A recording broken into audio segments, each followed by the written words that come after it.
Good day, subscribers. It's me, the finance guy, back with another video today, and today we're going to be talking about losses. But I really don't like losing money. And remember, you don't capitalize on a loss until you sell in the red. And sometimes it's advantageous to sell in the red, and sometimes it's not. Also, if this is the first time you seeing my channel, feel free to subscribe and hit the bell. I make videos all the time so I can give you updates on my perspective on stocks, and I'm doing okay in the market this year. So I think I'm going to be doing well years from now. We'll see how things pan out. But go ahead, feel free to hit the bell. It's free. Why not? Now, a lot of people like to talk about their gains, but they never like to talk about their losses in the stock market.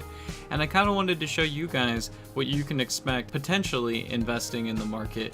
And the reality is you're not always going to have up days, and some stocks may never recover. With that being said, let's jump into it today and let's talk about some of my stocks that have been some of my worst picks. Let's start with Coca-Cola. As you can see, I'm down over 5.95% on Coca-Cola, and it's very likely that this will have a continued downside with Coca-Cola sales dwindling. So I purchased this at a really bad time, and that's why I'm down. Coca-Cola was one of the first stocks I put in my portfolio, and it's suffering a little bit right now, and it's very possible that Coca-Cola will see quite a bit of downside here in the future, which would make my entry point even worse than it is right now.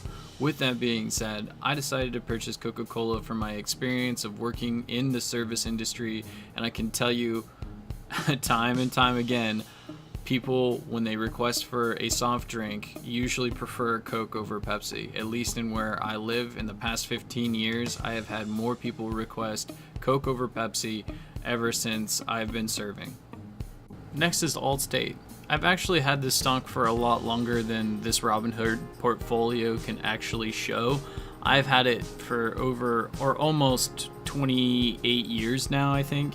And my total return is actually much higher than this, but since it was a paper trade into a digital trade, it counted the entry point and when I actually got it put into my portfolio, which, as you can see, it's one of my worst positions, down 8.62.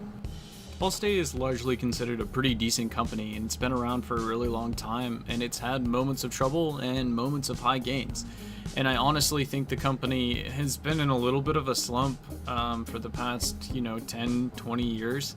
And as much as I'd like to continue holding this stock, and I probably will for some time, I think there's downside potential also on Allstate, mostly because a lot of car accidents I think will be decreasing in the next 10 to 20 years due to autonomous vehicles, and that will actually cut a large portion of the money that they're making. Next is GE. This company's been around for a very long time. In fact, it just fell out of the Dow, and a lot of people are keeping their eye on this company, but I think it still has downside potential, and I'll dollar cost average down on it.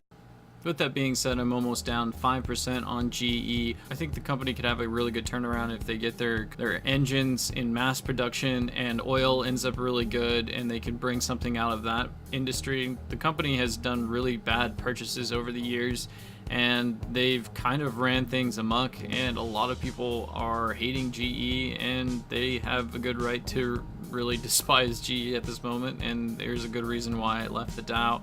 With that being said, this company's been around for a really long time, and you could see a recovery in it, but I don't think it'll ever get back to its full potential. I just think it has potential, and I think that there could be an oversale of the company based upon what I've seen in the market. We've saved everyone's controversial topic for last. Currently, I'm down 5% on Starbucks.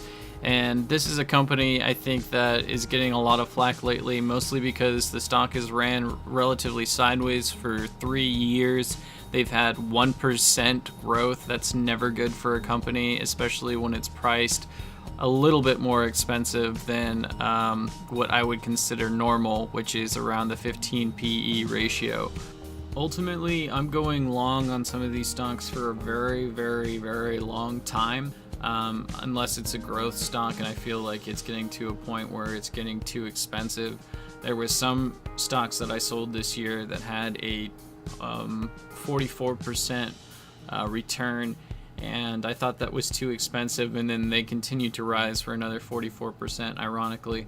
But sometimes when things get really expensive, it's a good time, I think, to sell. And those of the people that have been in the market since 2009, especially during the dip, can probably see this as a good opportunity to be a little bit heavier weighted in cash.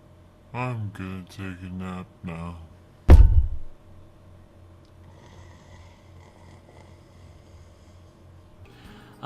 I'm so sorry I'm a little bit tired today, guys.